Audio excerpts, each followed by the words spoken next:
தமிழ்நாட்டு அரசியல்ல ரொம்ப முக்கியமான ஒரு பகுதியில் வந்து நிற்கிறோம் அப்படிங்கிறதுல மாற்று கருத்தே கிடையாது. போன வீடியோ நீங்க பார்த்துருப்பீங்க. அந்த வீடியோல விஜய் அவர்கள் தமிழக வெற்றி கழகம் அப்படிங்கிற ஒரு கட்சியை ஆரம்பித்து அவங்க கொடுத்த வாக்குறுதிக்கு இன்னும் எத்தனை ரூபாய், எத்தனை லட்சம் கோடி ரூபாய் எக்ஸ்ட்ராவா நம்ம சம்பாதிக்கணும், அப்படி சம்பாதிக்கிற பணத்தை வச்சு அவங்க எப்படி அவங்களுடைய ஸ்கீம்ஸ், அவங்களுடைய வாக்குறுதிகளை நிறைவேற்றப் போகிறார்கள் அப்படிங்கிறதுக்கான தெளிவான வீடியோவை பார்த்துருப்பீங்க. சரி, அதெல்லாம் ஒரு புறம் இருக்கட்டும் விக்கி. விஜய் அவர்கள் ஆட்சியை பிடிப்பார் அப்படின்னு சொல்லியாச்சு, பிடிச்சிட்டாங்க. ஆனால் பெரும்பான்மை அப்படிங்கிறது இல்லையே. அந்த பெரும்பான்மையை நிரூபிப்பதற்காக விஜய் அவர்கள் என்ன மாதிரியான வியூகங்களை வகுத்து வருகிறார்கள் அப்படிங்கிற ஒரு கேள்வி இருக்கும்ல. அந்த கேள்விக்கான விடை கொஞ்சம் கொஞ்சமாக கிடைத்து வருகிறது. ஆனால் அப்படி கிடைக்கும் இந்த விடையை கொஞ்சமாக எக்ஸ்பிளைன் பண்ணி பார்க்கும்போது இப்படியும் அரசியல் இருக்குமா அப்படிங்கிற ஒரு தாட் உங்களுக்குள்ள வரலாம். பார்க்கலாம். அன்பு தமிழஞ்சிங்களுக்கு தமிழ் பொக்கிஷத்தின் வணக்கங்கள்.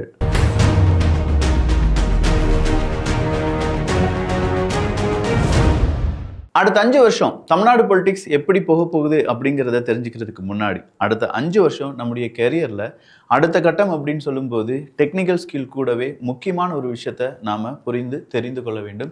அதுதான் ஸ்போக்கன் இங்கிலீஷ். எவ்வளோதான் இங்கிலீஷ் கோர்ஸ் இருந்தோம், நாம ஏன் சூப்பர்னோவா ஏஐ ஸ்போக்கன் இங்கிலீஷ் கோர்ஸை ரெக்கமெண்ட் பண்ணுறோம்னா, இது குரூப்பாக இருந்து படிக்க வேண்டிய தேவை கிடையாது. ஒரு டீச்சருக்காக நீங்கள் வெயிட் பண்ண வேண்டிய தேவையும் கிடையாது. ஒரு கிளாஸில் உட்காந்து தயங்கி இங்கிலீஷ் படிக்கிற மாதிரியான அந்த தேவையும் இல்லை. இது தனிப்பட்ட முறையில் நீங்கள் உங்களுக்கான ஆங்கிலத்தை கற்றுக்கொள்ளலாம். இதில் 1000க்கும் அதிகமான ஸ்பீக்கிங் ஆக்டிவிட்டிஸ் அப்படிங்கிறது இருக்கு. படிப்படியாக இந்த ஆக்டிவிட்டிஸை நீங்கள் கம்ப்ளீட் பண்ணும்போது உங்களுடைய ஃப்ளூயன்சி அப்படிங்கிறது இம்ப்ரூவ் ஆகிறத உங்களாலேயே பார்க்க முடியும். ஏஐ தானே, சாட் ஜிபிடி வழியா, ஜெமினி வழியாலாம் நான் படிச்சுக்கிடுவேன் அப்படின்னு நீங்கள் நினைச்சீங்கன்னா, அந்த மாதிரியான ஏஐ டூல்ஸ் கிட்ட இந்த மாதிரியான ஸ்ட்ரக்சர்டு இங்கிலீஷ் கோர்ஸ் அப்படிங்கிறது இருக்க வாய்ப்பே கிடையாது. பட் சூப்பர்னோவா ஏஐ பொறுத்த வரைக்கும் இங்கே ஸ்ட்ரக்சர்டு ஸ்டெப் பை ஸ்டெப் எப்படி ஆங்கிலத்தை உங்களுக்கு கற்றுக் கொடுக்கணும் அப்படிங்கிற ஒரு ஃபுல்லி ஸ்ட்ரக்சர்டு கோர்ஸாக இருக்கும். கூடவே உங்களை மோட்டிவேட் பண்ணுறதுக்கும் அக்கௌண்டபிளாக வச்சுக்கிறதுக்கும் ஒரு ஹேபிட் மென்டார் அப்படிங்கிறவங்களையும் ப்ரொவைட் பண்ணுறாங்க. அதனால உங்களை சுற்றி பேசி ப்ராக்டிஸ் பண்ணுறதுக்கான ஒரு சூழ்நிலை இல்லை உங்களுக்கு சொல்லிக் கொடுக்கறதுக்கு ஆள் இல்லை அப்படின்னு சொல்லி நீங்கள் நினைச்சிட்டு இருக்க வேண்டாம்.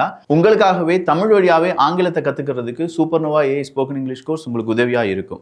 மேலும் விவரங்களுக்கும் அதில் ஜாயின் பண்றதுக்குமான லிங்க் கீழே டிஸ்கிரிப்ஷன்ல இருக்கு. அப் டு 75% வரை டிஸ்கவுண்ட் கிடைக்க வாய்ப்புகள் இருக்கு. வேணுங்கிறவங்க பயன்படுத்திக்கோங்க. முதலாவதான விஷயம் நம்ம இதில் பார்க்க வேண்டியது, இந்த தமிழக நடந்து முடிந்த தேர்தல் அப்படிங்கிறது மிகப்பெரிய சில பொய்களை உண்மை அப்படின்னு சொல்லி நம்பிட்டு இருந்த நாம அதை பொய் தான் அப்படின்னு சொல்லி நம்ப ஆரம்பிச்சிருக்கோம்.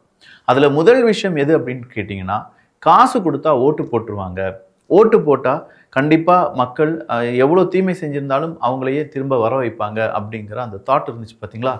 கம்ப்ளீட்டாக அதை என்ன செஞ்சிட்டாங்க, முடிச்சு விட்டுட்டாங்க. காசு கொடுத்தா நாங்கள் வாங்கி வச்சுக்கிடுவோம் மக்கா, யாருக்கு வேணாலும் ஓட்டு போடுவோம், ஆனால் நீ காசு கொடுக்குறாருந்தா நாங்கள் வாங்கி வச்சுக்கிடுவோம், குடும்பத்துக்கு நீ காசு போடணும்னா போராடி கூட அந்த காசை திரும்ப வாங்குவோம் அப்படின்னு சொன்னாங்க. ஏன்னா இந்த தமிழ்நாடு எலெக்ஷனில் பல இடங்களில் இதே மாதிரியான பிரச்சனைகள் நடந்தது. எனக்கு காசு கிடைக்கல அப்படின்னு சொல்லி பல ஊர் மக்கள் திரண்டு வந்து அரசியலில் வாக்குகள் செலுத்துவதற்காக காசு கொடுத்த இடத்தில் காசு கிடைக்கவில்லை அப்படிங்கிற ஒரு போராட்டம்லாம் வெடித்தது. ஸோ காசு கொடுத்தா இனிமேல் உங்களுக்கு சீட்டெல்லாம் கிடையாது, எப்படினாலும் வெற்றி பெற முடியாது. இன்னும் ஒரு சில இடங்கள் அது நடந்திருக்கே விக்கி அப்படின்னு கேட்டால் அடுத்த 5 வருஷத்தில் அதுவும் காலி ஆயிரும். ஸோ காசு கொடுத்தா நீ காசை வாங்கி வச்சுக்கலாம், ஆனால் ஓட்டு கிடைக்காது அப்படிங்கிறது தான். அடுத்ததா ஒரு மித்து இருந்துச்சு தெரியுமா, ஜாதி பார்த்து அரசியல் செய்வது, ஜாதி பார்த்து வேட்பாளர்களை நிப்பாட்டுவது அப்படிங்கிறதுலாம் இருந்துச்சுல. அந்த மித்தை இன்னைக்கு பஸ் பண்ணியிருக்காரு நம்ம விஜய் அவர்கள்.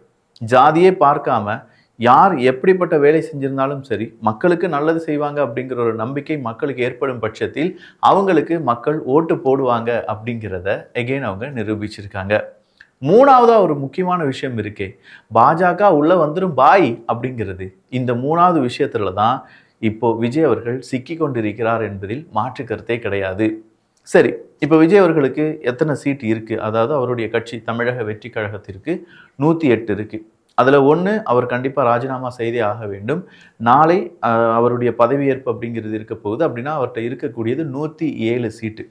இந்த 107 சீட் அப்படின்னு சொல்லும்போது இதில் பெரும்பான்மையை நிரூபிப்பதற்காக இன்னும் ஒரு 11 தேவை. அப்போ 11 சீட் அப்படிங்கிறது இல்லாட்டி 11 எம்எல்ஏவினுடைய ஆதரவு அப்படிங்கிறது வேணும். இதை திரட்டுவதற்காக விஜய் அவர்கள் பல வியூகங்களை வகுக்கிறார் அப்படிங்கிறதெல்லாம் நம்ம பார்த்தோம். அரசியல் சதுரங்கத்தில் அதுக்கான வீடியோலாம் நம்ம அப்லோட் பண்ணியிருந்தோம். ஸோ இதில் ரொம்ப முக்கியமான ஒரு கட்சியாக உருவெடுத்திருப்பது எது அப்படின்னு பார்த்தீங்கன்னா காங்கிரஸ் கட்சி தான். இந்த எலெக்ஷன் நடக்கிறதுக்கு முன்னாடியே விஜய் அவர்கள் கட்சி தொடங்கி நாம் தமிழர் கட்சியுடன் இணைவார்கள் அப்படின்னு சொன்ன பிறகு, இல்லை கட்சியுடன் இணையவில்லை அப்படின்னு சொன்ன பிறகு யாருடன் கூட்டணி அப்படின்னு கேட்டால், என் கூட வர்றவங்களுக்கு ஆட்சியிலும் பங்கு அதிகாரத்திலும் பங்கு அப்படின்னு சொன்ன அந்த ஸ்டாண்டில் விஜய் அவர்களுடைய கட்சி எப்போதுமே இருந்தது. அவர் சொன்ன உடனேயே காங்கிரஸ் கட்சியில் இருக்கக்கூடிய நிறைய பேர், மாணிக்கம் தாக்கூர் உட்பட நிறைய பேர் என்ன செஞ்சாங்கன்னா, நாம ஏன் தாவேகா கூட அலைன்ஸ் வைக்கக்கூடாது அப்படிங்கிற ஒரு பேச்சுவார்த்தையில் ஈடுபட்டாங்க. விஜய் அவர்களும் ராகுல் காந்தி அவர்களும் பேச்சுவார்த்தையில் ஈடுபட்டதாக பல செய்திகள் அப்படிங்கிறது வந்தது. ஆட்சியிலும் பங்கு, அதிகாரத்திலும் பங்கு அப்படிங்கிறத நாங்கள் ஏன் கேட்கக்கூடாது அப்படின்னு சொல்லி ஏகப்பட்ட மாநில அளவில் முதன்மை பெற்ற காங்கிரசினுடைய தலைவர்கள் கேட்க ஆரம்பிச்சாங்க. ஆனால் காங்கிரசினுடைய சில தலைவர்கள் அதெல்லாம் முடியாது, நாங்கள் ஆட்சியில் பங்குலாம் கேட்க மாட்டோம் அப்படின்னு சொல்லி, காங்கிரசினுடைய நிலைமை இதுதான், காங்கிரஸுக்கு தெரியும் எங்களுடைய லெவல் என்ன அப்படின்னு சொல்லி, அதை தாண்டி நாங்கள் எதுவும் கேட்க மாட்டோம்னு சொல்லிலாம் ரொம்ப பெரிய அளவில் காம்ப்ரமைஸ் ஆனாங்க. ஸோ இப்போ மறுபடியும் ஒரு சான்ஸ் கிடைச்சிருக்கு. விஜய் அவர்களுக்கு 5 எம்எல்ஏக்கள் காங்கிரஸில் இருக்காங்க.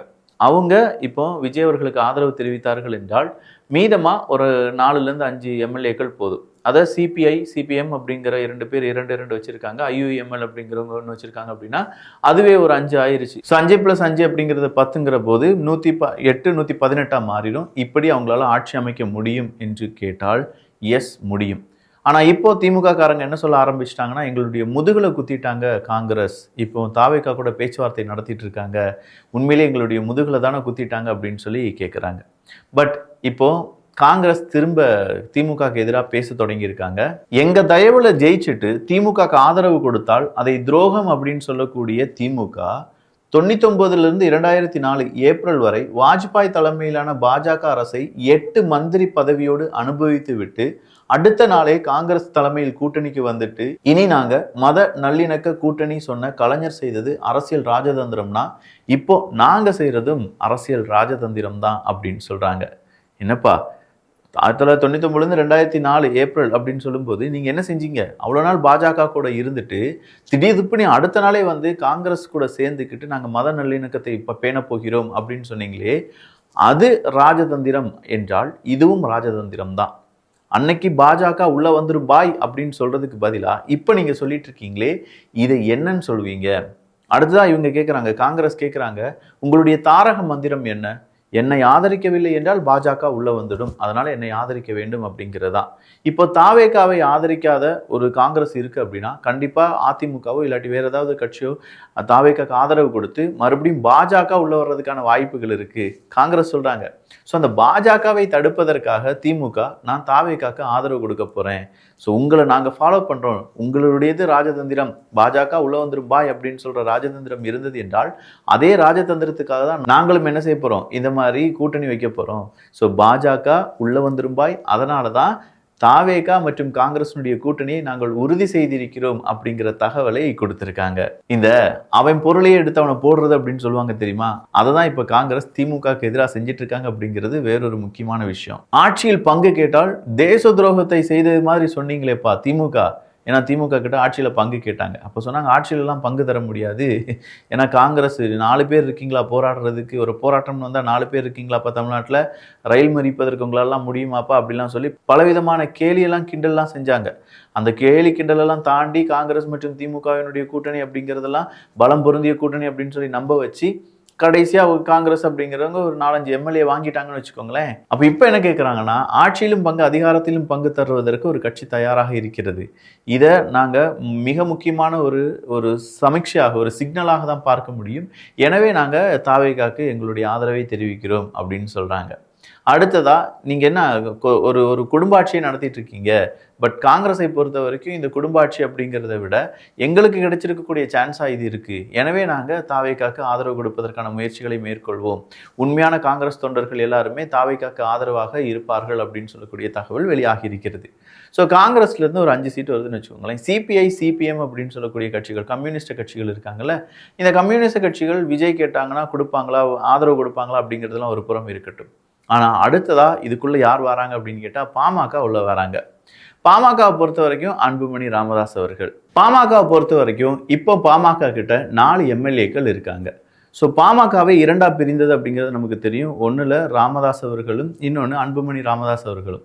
அதில் அன்புமணி ராமதாஸ் அவர்களுக்கு தான் 4 எம்எல்ஏக்கள் கிடைத்திருக்கிறார்கள் என்பதும், அப்போ இந்த அன்புமணி ராமதாஸ் அவர்களிடம் தாவேகா பேச்சுவார்த்தை நடத்தி நீங்கள் வந்துருங்க, இங்கே வந்தீங்கன்னா உங்களுக்கு நல்ல பொறுப்பு தரோம் அப்படின்னு சொல்லி அன்புமணி ராமதாஸ் அவர்களுக்கு மிகப்பெரிய ஒரு பொறுப்பையும் கொடுப்பதற்கான வாய்ப்புகள் இருக்கான்னு கேட்டால் எஸ். அதற்கு விஜய் அவர்களுடைய அரசியல் ஸ்ட்ராட்டஜி இல்லாட்டி அதை வகுக்கக்கூடிய ஜான் ஆரோக்கியசாமியை பற்றி நம்ம தெரிஞ்சிருக்கணும். கடந்த 2016 சட்டசபை தேர்தல் ஒன்று நடந்துச்சு பார்த்தீங்களா? அதில் மாற்றம் முன்னேற்றம் அன்புமணி அப்படின்னு சொல்லக்கூடிய ஒரு பெரிய விஷயத்தை நடத்தியிருந்தார் அன்புமணி அவர்கள். அந்த அன்புமணி அவர்களுடைய மாற்றம் முன்னேற்றம் அன்புமணி அப்படின்னு சொல்லக்கூடிய பிரச்சாரத்துக்கு காரணமாக இருந்தவர் யார் அப்படின்னு கேட்டிங்கன்னா, மூளையாக செயல்பட்டதே ஜான் ஆரோக்கியசாமி அவர்கள் தான். அப்படிப்பட்ட ஜான் ஆரோக்கியசாமி அவர்கள் கூட நட்புடன் இருக்கிறார் அன்புமணி ராமதாஸ் அவர்கள். அது மட்டும் கிடையாது, அன்புமணி ராமதாஸ் அவர்களை அவங்க கொண்டு வந்துட்டாங்கன்னா காங்கிரஸையும் உள்ளக்க கொண்டு வந்துட்டாங்கன்னா 4+5 4 9, அடுத்த கம்யூனிஸ்ட் கட்சிகளையும் கொண்டு வந்துட்டாங்கன்னா 13, ஈஸியாக நம்மளுடைய ஆட்சியை நடத்தி விடலாம் அப்படிங்கிறது தான் தாவேகா போடக்கூடிய கணக்கு.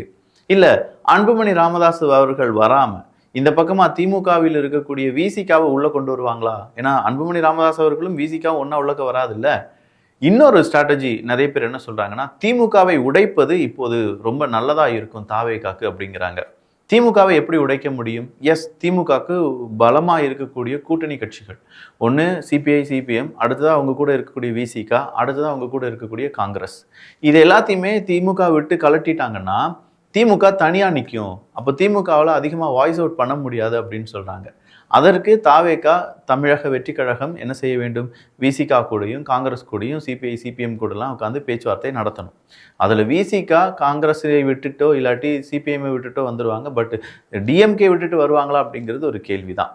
ஸோ இப்போதைக்கு தாவேகா முன்னாடி இருக்கக்கூடிய அந்த கூட்டணி கட்சிகளில் ஒரு இடத்துல காங்கிரஸ் இருக்காங்க. அது சீக்கிரமாக தமிழக வெற்றி கழகத்துக்கு ஆதரவு தெரிவிப்பதற்கான வாய்ப்புகள் ரொம்ப பிரகாசமாக இருக்குது. இன்னொரு இடத்துல சிபிஐ சிபிஎம் கம்யூனிஸ்ட் கட்சிகள் இருக்காங்க. அவங்களும் வர்றதுக்கான வாய்ப்புகள் இருக்குது. பட் 2 கட்சிகள் ஏதாவது ஒரு கட்சிகள் தான் வரும் அப்படின்னு சொல்லி பார்த்தா எய்தர் பாமக, அப்படி இல்லைனா விசிகா. எது எப்படி இருந்தாலும் இவங்களுடைய ஆதரவு கிடைச்சா மட்டும்தான் தமிழக வெற்றி கழகத்தால் அவங்க என்ன செய்ய முடியும்? அடுத்த 14 தினங்களில் மெஜாரிட்டி அப்படிங்கிறத அவங்களால ப்ரூவ் பண்ண முடியும். இதற்கு விஜய் அவர்கள், செங்கோட்டையன் அவர்கள், அவங்களுடைய அனுபவம், ஆதவர்ஜுனா அவர்கள் அவங்களுடைய பேச்சுவார்த்தை எப்படி உதவியாக இருக்க போகுது அப்படிங்கிறதெல்லாம் பொறுத்திருந்து தான் பார்க்கலாம். ஸோ நெக்ஸ்ட் 5 இயர்ஸ் அப்படின்னு சொல்லும்போது விஜய் அவர்கள் சார்ந்திருக்கக்கூடிய அரசியலில் தமிழக வெற்றி கழகம் அப்படிங்கிறது இந்த மைனாரிட்டியாக இருக்கக்கூடிய சில கட்சிகளை சேர்ந்து அவங்க ஆட்சி செய்யும் போது ஏற்படக்கூடிய பிரச்சனைகளை தாங்கித்தான் ஆக வேண்டும். அதற்கு என்ன ரெமெடி வச்சிருக்காங்க அப்படிங்கிறதெல்லாம் போக போக நம்ம பார்க்கலாம். நான் முதலே சொன்ன மாதிரி சூப்பர்னோவா ஏஐ ஸ்போக்கன் இங்கிலீஷ் கோர்ஸில் ஜாயின் பண்ணுறதுக்கான லிங்க் கீழே டிஸ்கிரிப்ஷனில் இருக்குது. அப் டு 75% வரை டிஸ்கவுண்ட் கிடைக்க வாய்ப்புகள் இருக்குது. வேணுங்கிறவங்க பயன்படுத்திக்கோங்க. ஓவராலாக இந்த பதிவை பற்றி உங்களுடைய கருத்துக்கள் இங்கே வரவேற்கப்படுகின்றன. எல்லோரும் தமிழ் பொக்கிஷத்தில் இணைந்திருங்கள். நல்லதை பகிர்ந்து நல்ல சமுதாயத்தை உருவாக்குவோம். நன்றி, வணக்கம்.